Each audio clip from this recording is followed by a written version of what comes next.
release it for them. So Deshawn is already unmuted, so she must already have something to say. You can hear me? Yeah. I mean, you can hear me now, but you couldn't hear me before, right? You weren't muted. Yeah, but so I can't hold my phone and mute and unmute myself. So the car mute is supposed to keep you from hearing. So you weren't able to hear the car noise, right? Somebody else answer her, because I could hear. What? Everything. We tested this before I left the house. Okay, well, my bad. Well, okay, so about the red thing, since that's the last thing you were talking about.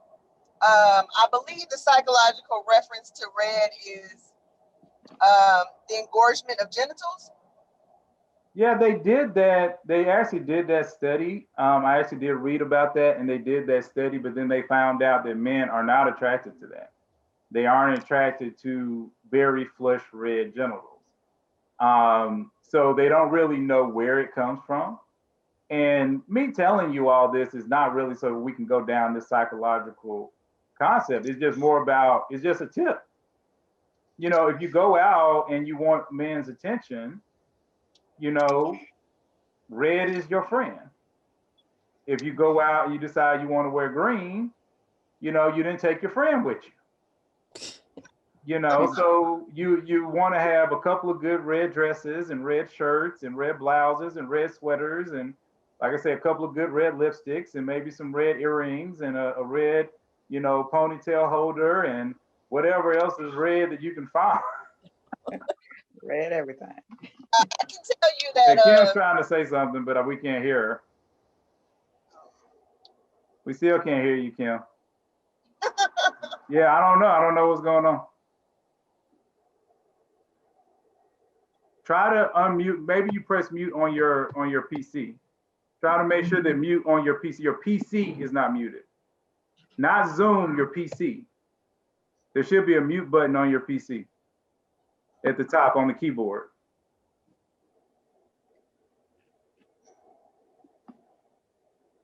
Still can't hear you. it was working before. Yeah, it was. Oh, he heard her earlier. Well, while you figure that out, anybody else want to say something really quick? I can tell you that I used to get a lot of love from my red gym shoes.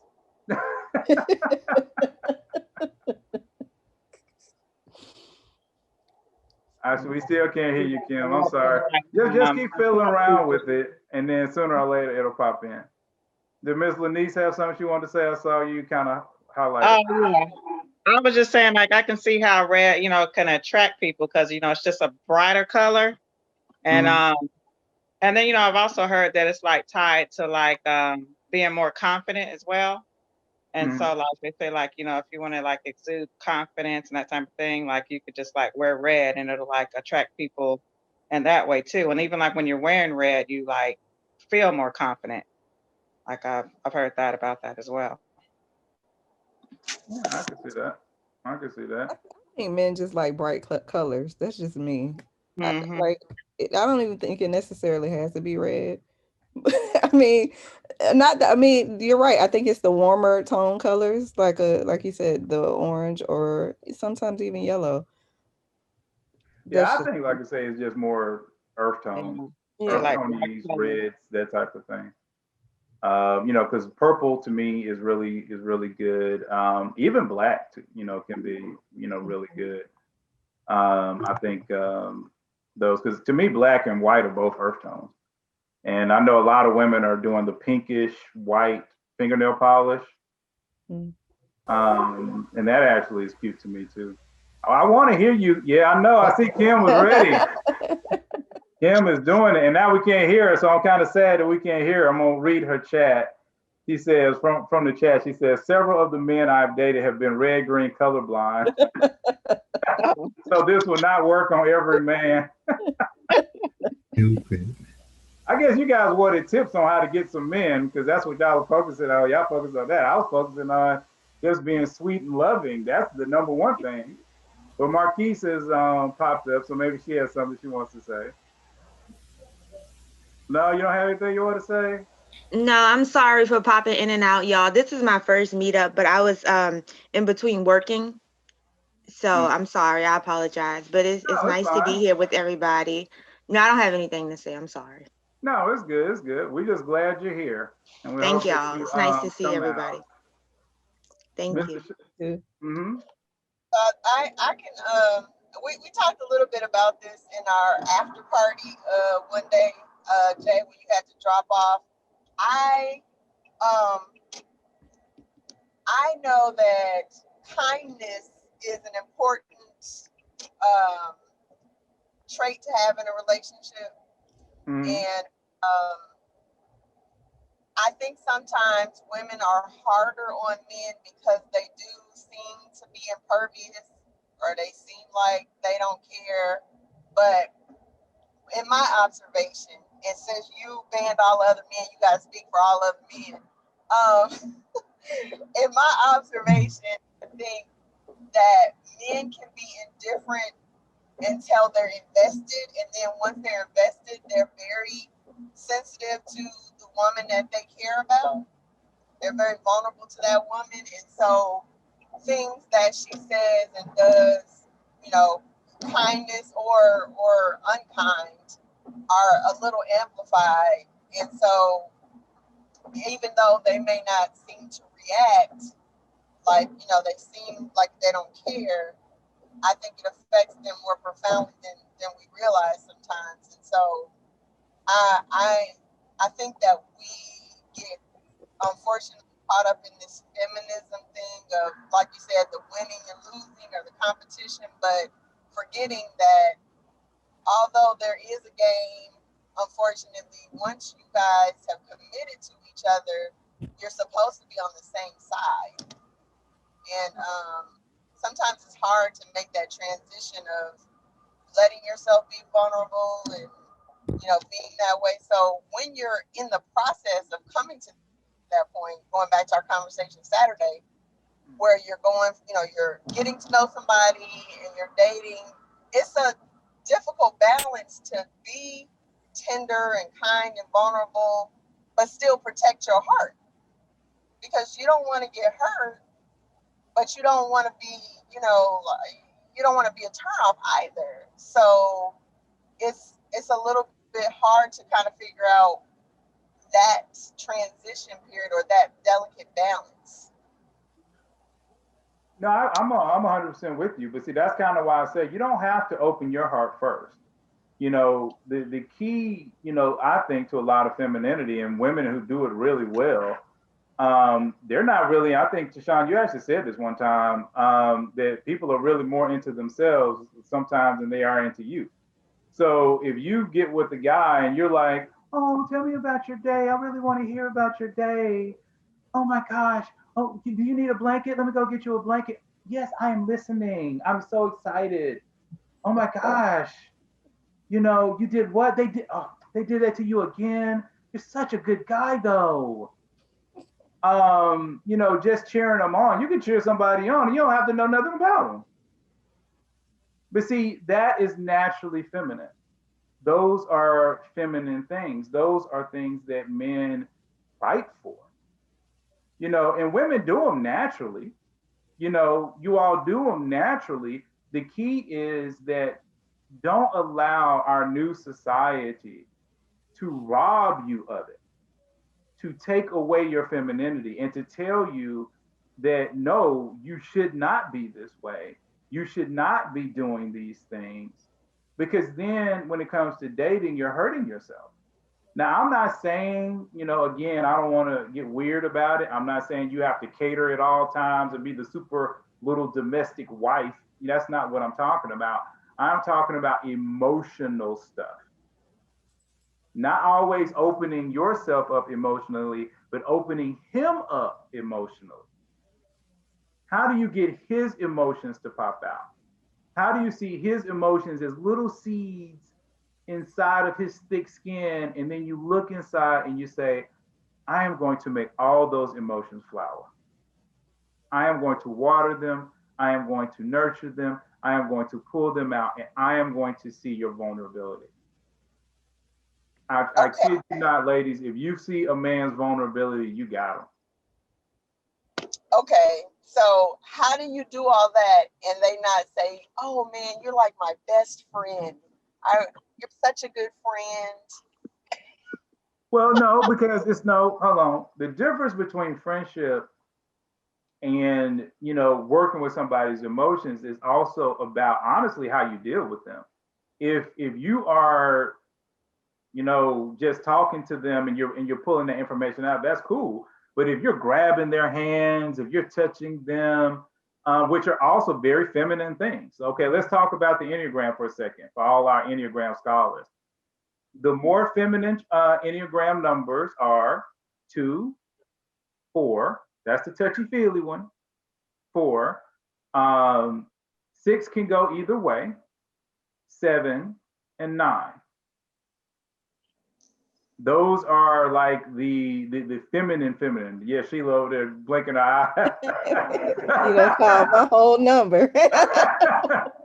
But yeah, those tend to be a little bit of the more feminine ones. And that's why, like when Dee was on that one time and she was saying the guy was reaching out and grabbing her hand, that was throwing her off. But women reach out all the time. If you really want to watch something, go to the mall. A lot of times when you see couples holding hands, it's not the man holding the woman's hand, it's the woman holding the man's hand. Women loop their arm around the man. They draw him close. They want to put on his jacket, on his sweater. They want to smell him. Oh, you smell so good. They've allowed their senses to be up and out front. And they're very comfortable with their senses. They're very comfortable with their emotions. And your senses, are one of the things that men are attracted to. When women say things like, "Ooh, you smell good," and "Ooh, you this," and "Ooh, you that," and and blah blah blah blah blah, and they talk in sensory tones. I love the way you touch me. And even, not to get too graphic, but women will kiss you or whatever, and they might say, "Ooh, I love the way you taste." See, those are very feminine things, and those are things that you can draw yourself in, and then those are things that are not friendly at all. You smell good, you feel good, you look so good. I just love the way you do your hair. I love the way you do your beard. I love the way you do all these things. And the reason why women like a lot of them like compliments is because, again, that's a very emotional type of thing. But men they break down when you do those things. That's the key. I'm trying to get you guys to understand that that's how you get under the skin. That's how you get him. Oh, Deshaun, stop now. She's concentrating. Well, okay, so I get it now. I've done all the right things with all the wrong men. Yeah. That's possible too. No, I can't.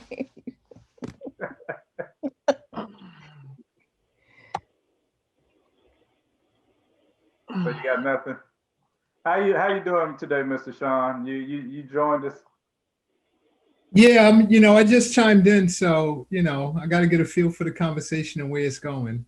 Okay, we're just talking about just straight up wonderful, beautiful femininity. Just the ability for a woman to be feminine, to be in her feminine energy, to be in her feminine essence, and being happy about that. That was the main concept for this particular meeting, is just to talk about women being happy to be feminine and proud to be feminine and excited to be feminine and not look down upon femininity, because we live in a world where it's tripping me out.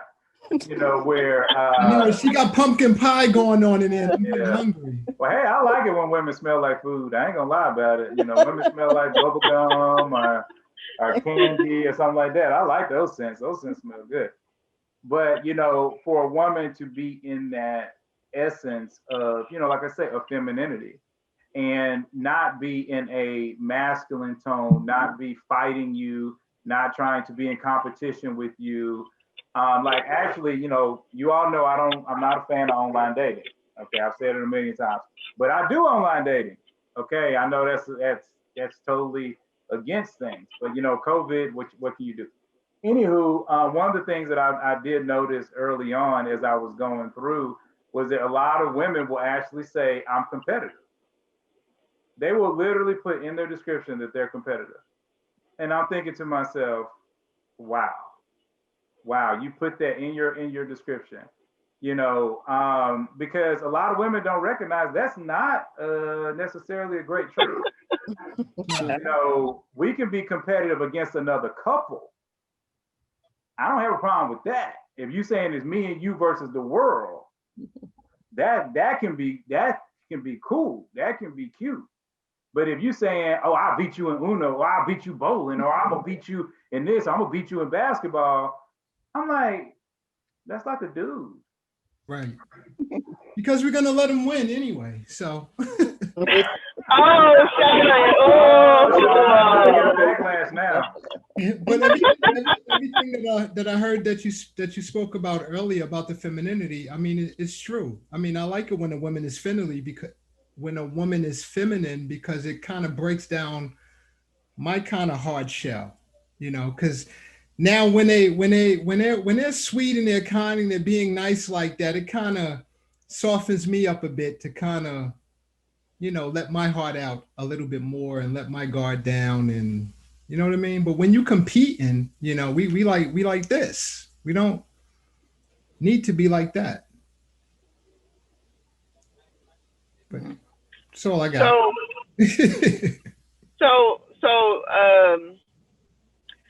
I understand that, and I wouldn't say that I'm competitive. I think people sometimes think that, but what I think they're keying in on is the fact that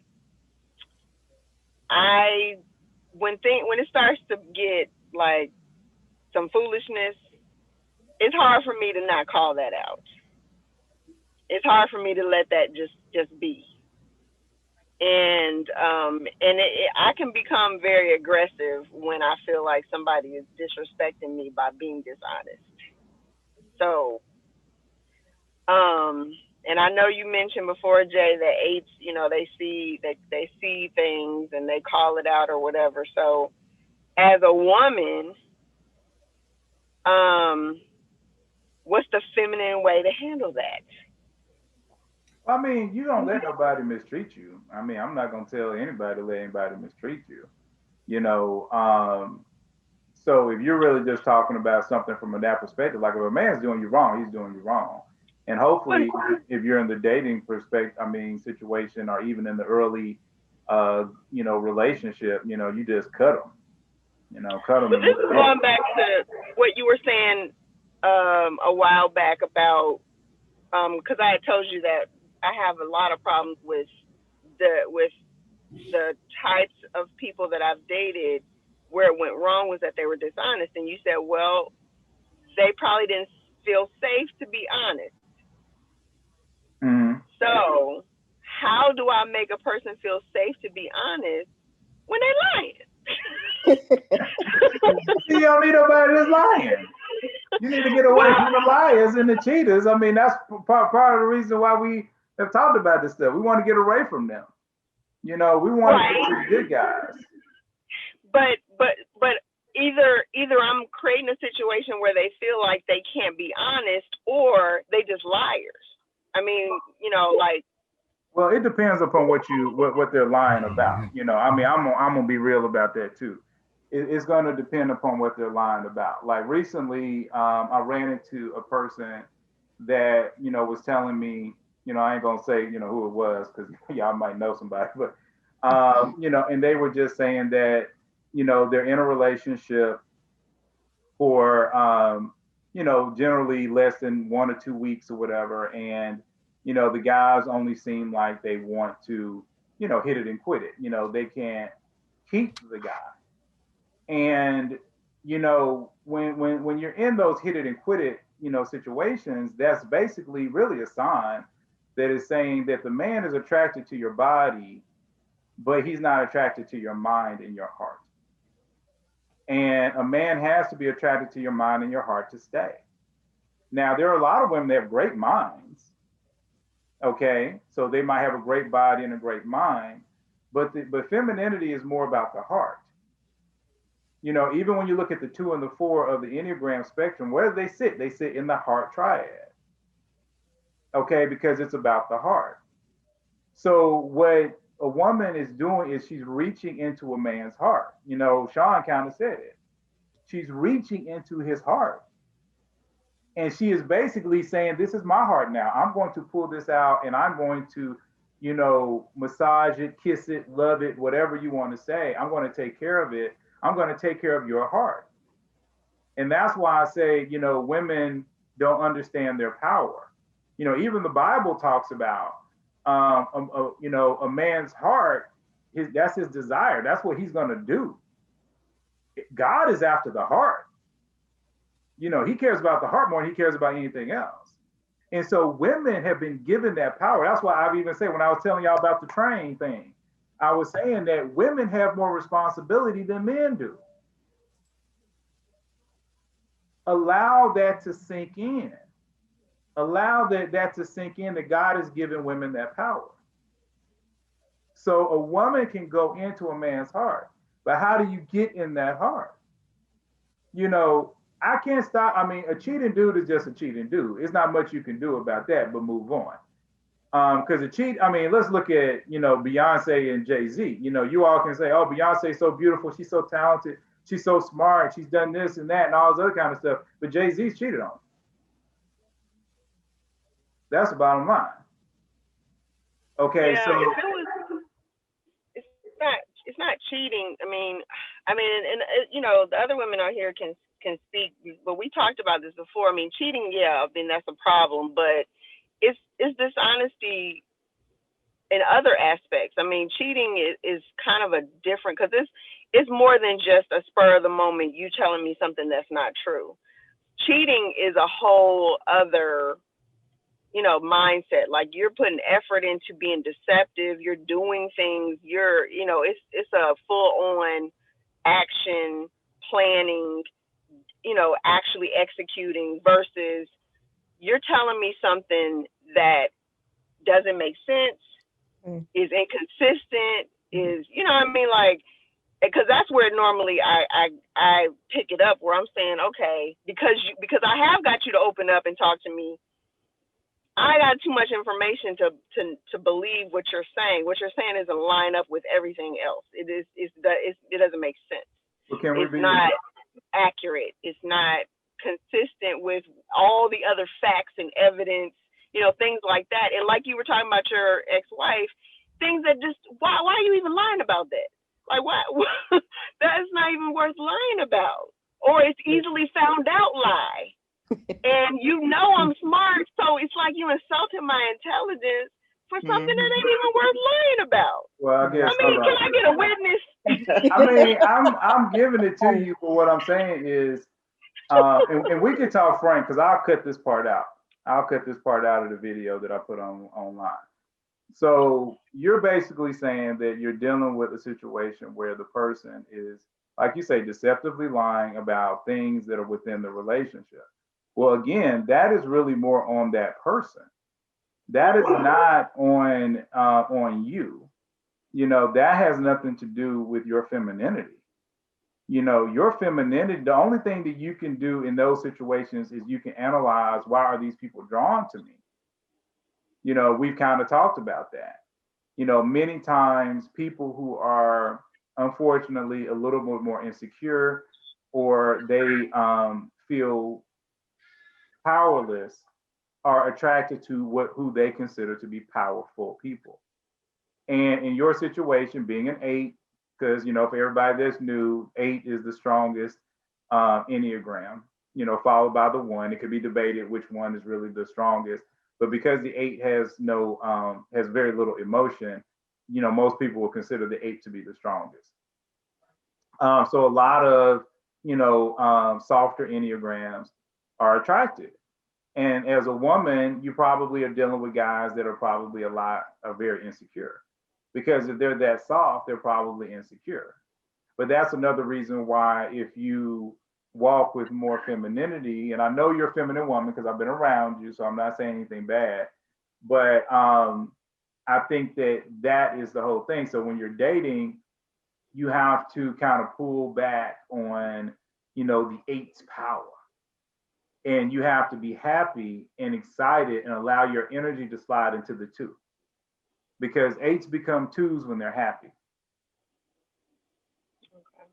And that's when you become giving and loving and caring.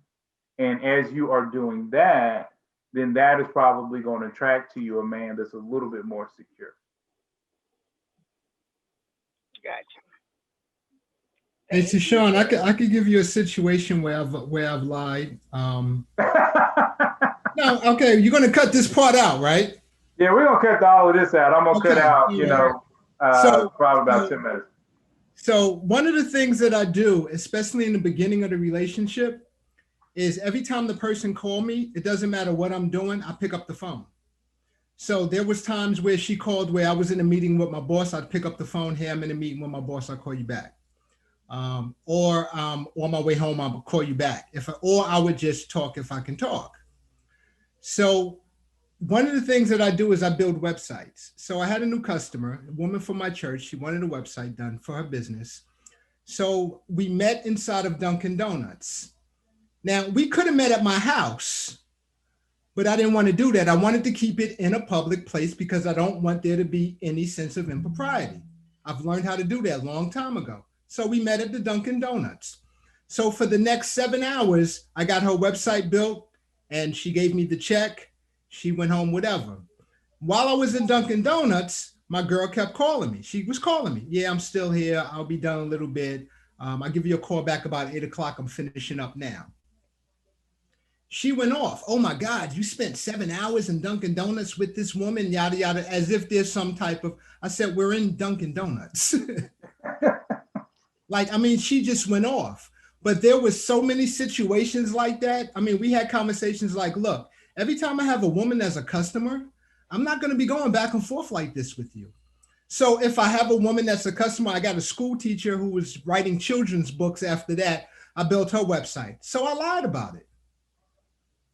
And then there was 2 other women that are customers to this day that I've lied about only because she acts like a fool. But that was her insecurity. That had nothing to do with me. I did everything I know how to make sure that there's no hint of impropriety. I know how to do that. And even when she calls, I'll pick up the phone. So at some point I started lying, and then I spoke to her. I said, look, I'm not going to keep lying to you because now you're turning me into a liar. So that was kind of like one of the reasons why we broke up, is because I know if I stay in a situation long enough, I'm going to become that. That's going to be who I am. And I don't want this situation to change who I am because I like who I am. It took me a long time to get to this point. So, and there are situations where I guess, where we might lie, we might be hanging out with the boys, going to a football game, and you said we couldn't go, and we snuck out and snuck away and said, oh no, we got to go back to work because we forgot something at the office, stuff like that. But, but there are people that they're just liars. And like you said, it doesn't have to be cheating. they're just liars. I know men like that. So, it depends. It depends on the situation.